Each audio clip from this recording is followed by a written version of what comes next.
పొలానికి వెళ్లే దారికే అడ్డు. గ్రామాల్లో ఇది చాలా తరచుగా చూసే ఒక పెద్ద సమస్య. అయితే దీన్ని కేవలం ఇద్దరు వ్యక్తుల మధ్య చిన్న గొడవగా తీసిపారేయడానికి లేదు. ఎందుకంటే ఇది ఒక రైతు జీవనాధారానికి సంబంధించిన విషయం, వాళ్ల చట్టబద్ధమైన హక్కుకు సంబంధించిన విషయం. అలాంటప్పుడు తరతరాలుగా నడుస్తున్న దారిని హఠాత్తుగా ఎవరైనా వచ్చి మూసేస్తే అప్పుడేం చేయాలి? మన చట్టం దీని గురించి ఏం చెప్తోంది? ఈ చాలా ముఖ్యమైన సమస్యకు అసలు పరిష్కారాలేంటి? వాటి గురించే మనమిప్పుడు వివరంగా తెలుసుకోబోతున్నాం. ఒక్కసారి ఆలోచించండి.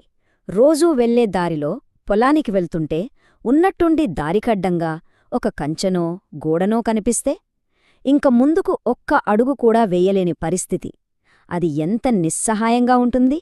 ఇది కేవలం దారిని మూసేయడం మాత్రమే కాదు, ఇది ఒక రైతు బతుకుతెరువునే అడ్డుకున్నట్టు.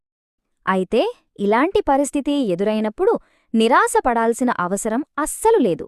ఎందుకంటే మన దేశంలోని హైకోర్టులు ఈ సమస్య మీద చాలా స్పష్టమైన, చాలా బలమైన తీర్పులిచ్చాయి. చట్టం ఎప్పుడూ న్యాయం వైపే, రైతు పక్షానే ఉంటుందని ఒక రకమైన భరోసా ఇచ్చాయన్నమాట. హైకోర్టులు చెప్పిన ఈ ఒక్క మాట చూడండి, ఎంత బలంగా ఉందో. వ్యవసాయ భూమికి వెళ్లే దారి అడ్డుకోవడం వ్యక్తి జీవన హక్కును ఉల్లంఘించడమే. అంటే పొలానికి దారిని ఆపడమనేది మన రాజ్యాంగమిచ్చిన జీవించే హక్కును అడ్డుకోవడంతో సమానమని చట్టం భావిస్తుంది. అంటే చూడండి, ఈ సమస్యను ఎంత సీరియస్గా తీసుకుంటుందో. సరే, మరి ఈ దారి సమస్యలో సాధారణంగా రెండు ముఖ్యమైన పరిస్థితులు ఎదురవుతాయి. వాటికి చట్టపరంగా ఎలాంటి పరిష్కారాలున్నాయో హైకోర్టు తీర్పుల ఆధారంగా ఇప్పుడు చూద్దాం. మొదటిది తరతరాలుగా వాడుతున్న దారి. ఇక రెండోది ప్రభుత్వ రికార్డులోనే అధికారికంగా ఉన్న బండ్ల రస్తా. సరే, ముందుగా మొదటి పరిస్థితి గురించి మాట్లాడుకుందాం. ఒక పొలానికి వెళ్లే దారి ఉంది, కానీ అది ప్రభుత్వ మ్యాప్లో ఎక్కడా లేదు. అయినా సరే తరతరాలుగా వాళ్ల తాత ముత్తాతల నుంచి వాడుతూనే ఉన్నారు. మరి అలాంటప్పుడు వాళ్ల హక్కులేంటి? చట్టం ప్రకారం దీన్నే ఈజ్మెంట్ హక్కు లేదా ఈజ్మెంట్ రైట్ అంటారు. దీని అర్థమేంటంటే ఒక దారిని ఎవ్వరి అభ్యంతరం లేకుండా అందరికీ తెలిసేలా బహిరంగంగా చాలా ఏళ్లపాటు వాడుతూ ఉంటే అది వాడేవాళ్ల చట్టబద్ధమైన హక్కుగా మారిపోతుందన్నమాట. దీనికి 1882 నాటి ఈజ్మెంట్ రైట్స్ యాక్ట్ అనేది ఒక రక్షణ కవచంలో పనిచేస్తుంది. ఇక్కడ ఈ నంబర్ 30 సంవత్సరాలు. ఇది చాలా చాలా ముఖ్యం. హైకోర్టులు తమ తీర్పుల్లో మళ్లీ స్పష్టం చేసిన విషయమేంటంటే ఒక దారిని 30 ఏళ్లకు పైగా ఎటువంటి అడ్డంకి లేకుండా వాడుతూ ఉంటే దానికిక ఎవ్వరూ ఉన్నట్టుండి మూసేయడానికి వీల్లేదు. ఎందుకంటే అప్పటికే అది ఒక తిరుగులేని ఈజ్మెంట్ హక్కుగా మారిపోతుంది.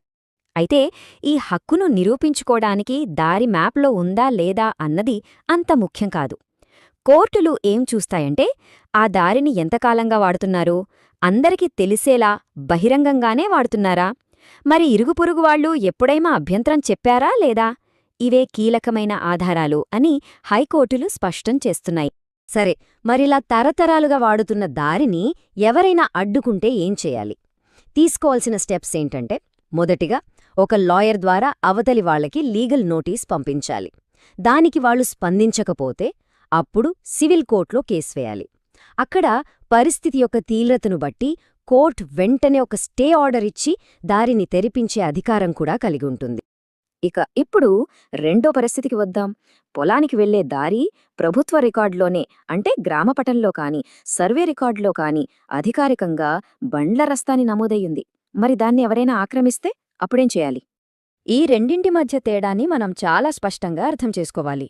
చూడండి, తరతరాల దారి అనేది ఒక వ్యక్తి వాడకం ద్వారా వచ్చిన హక్కు.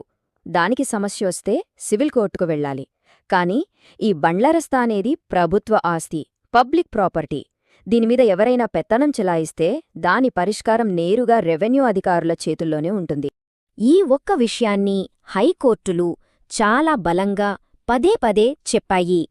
బండ్ల రస్తా అనేది ఎవరి తాత జాగీరు కాదు, అది ఏ ఒక్కరి సొంత ఆస్తి కాదు, అది గ్రామ ప్రజలందరి ఉమ్మడి ఆస్తి. దాన్ని ఆక్రమించుకునే హక్కు ఏ ఒక్కరికీ ఎట్టి పరిస్థితుల్లోనూ లేదు. సో ఈ బండ్ల రస్తాను ఎవరైనా ఆక్రమిస్తే నేరుగా కోర్ట్ల చుట్టూ తిరగాల్సిన పని లేదు. మొట్టమొదట చేయాల్సిన పని స్థానిక తహసీల్దారుకు రాతపూర్వకంగా ఒక ఫిర్యాదు ఇవ్వడం. చట్టప్రకారం ఆ ఆక్రమణను తొలగించే పూర్తి అధికారం తహసీల్దారుకు ఉంటుంది. ఒకవేళ అధికారులు స్పందించకపోయినా, నిర్లక్ష్యం చేసినా అప్పుడు నేరుగా హైకోర్టులో రిట్ పిటిషన్ వేసే అవకాశం కూడా ఉంది. అంటే దీన్ని బట్టి ఏమర్థమవుతోంది?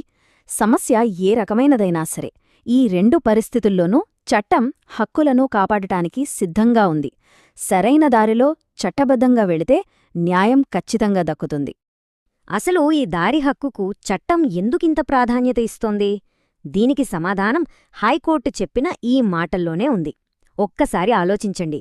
పొలానికి వెళ్లడానికి దారే లేకపోతే ఇంకా ఆ భూమికి విలువేముంటుంది? ఏమీ ఉండదు. అందుకే ఒక రైతు జీవితాధారంతో ఇంతలా ముడిపడిన ఈ హక్కును చట్టం చాలా చాలా సీరియస్గా చూస్తుంది. కాబట్టి ఎప్పటికీ గుర్తుపెట్టుకోవాల్సిన విషయం ఒక్కటే: పొలానికి వెళ్లే దారి అనేది ఎవరో దయతలచి ఇచ్చేది కాదు, అది తిరుగులేని చట్టబద్ధమైన హక్కు. అందుకే ఎవరైనా దారిని అడ్డుకుంటే అధైర్యపడాల్సిన పనిలేదు, వెనక్కి తగ్గాల్సిన అవసరం అస్సలు లేదు. సరైన ఆధారాలతో చట్టపరంగా ముందుకు వెళ్తే చట్టం ఖచ్చితంగా న్యాయం వైపే నిలుస్తుంది. న్యాయం జరిగి తీరుతుంది.